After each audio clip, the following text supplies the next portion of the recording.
Hey guys, BioLizard1 here, and today I'm going to bring you a PO match against haxgohome. So this was an OU match. We decided to start off with Rodent Washes at each side.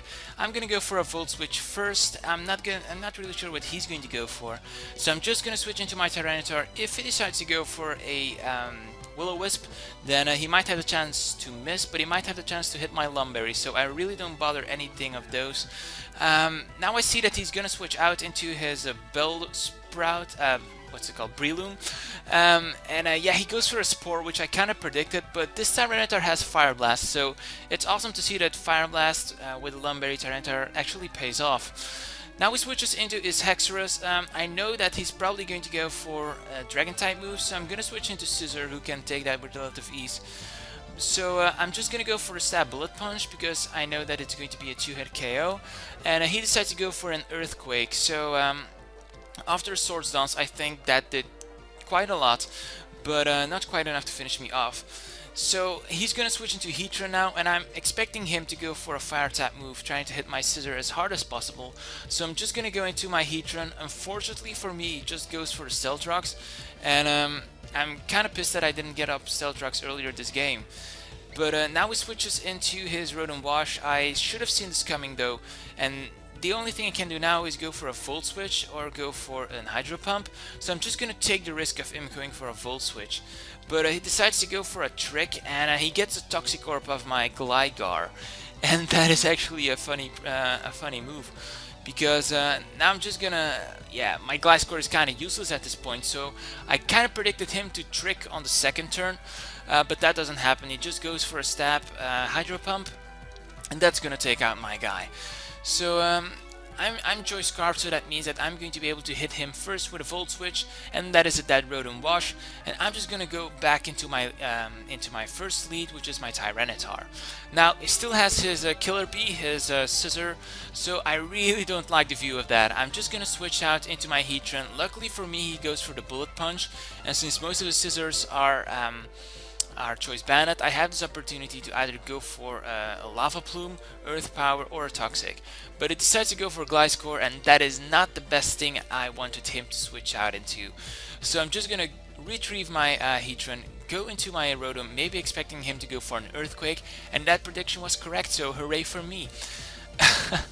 But yeah, now he's gonna switch out obviously, so I'm gonna take this opportunity and go for a Stab Hydro Pump because it will hit anything that will come into the field. And he goes into Hexorus, and Hexorus doesn't really like the Hydro Pump despite the resistance. But yeah, on next turn he goes into Heatran. Heatran goes for a Toxic, which I can live with, but I didn't quite like that part where I missed my Hydro Pump. And I missed my Hydro Pump a second time, so I was like, hey, what the hell? What's happening right now? But yeah, it's part of the game. I'm up to 5-3, so I guess I can take some hits. And now luckily, after 2 attempts, my Hydro Pump hits, and it does a decent amount of damage to his Heatran. So I'm pretty sure I can come in with my own Heatran and revenge kill him with a Stab Earth Power. But I kind of predicted him to go back into Gliscor. So that's why I went for a Lava Plume, not over predicting too much.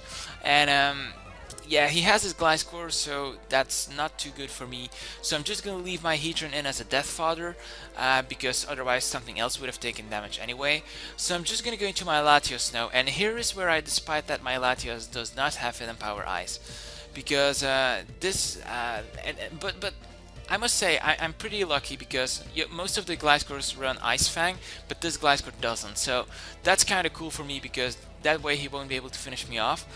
But he switches into Heatran, which is another good play on his part. And scores even, and yeah, things are just being so exciting. I'm just gonna switch in my Tyranitar, expecting him to go for something. He goes for a Lava Plume. I resist that, luckily. So that means I'm going to be able to get off a Stab, Stone Edge anyway. But he gets the Burn, and that was something I really didn't want to see on my Heatran. On my Tyranitar, that is, because I already lost Lumberry. So he's gonna switch out into his Killer Bee, and I should have predicted that and went for a Fire Blast, but that's not gonna happen. Now I'm just hoping for him to go for a U-turn so that I can speed him, but it just goes for a Stab Bullet Punch, and that is just terrible for me because now he's going to be able to sweep my entire team with Bullet Punch, as you will see right here. both my Tyranitar and Scissor fail to give a response to his Bullet Punch, and his Bullet Punch is going to kill me as well. So that was a good game. I hope you guys enjoyed this battle. Don't forget to like and comment and subscribe. And for my question of the day, I'm going to ask you, did you ever get swept by a Scissor? And if so, what were the Pokemon that Scissor took out from your team? Because, yeah, I think Scissor has the potential to sweep many teams after Swords Dance or just with the stab Bullet Punch after some of the team members are weakened. So, have you ever been swept by a Scissor? If yes, then please tell me what Pokemon were killed in the progress. So, see you in my next battle, and bye!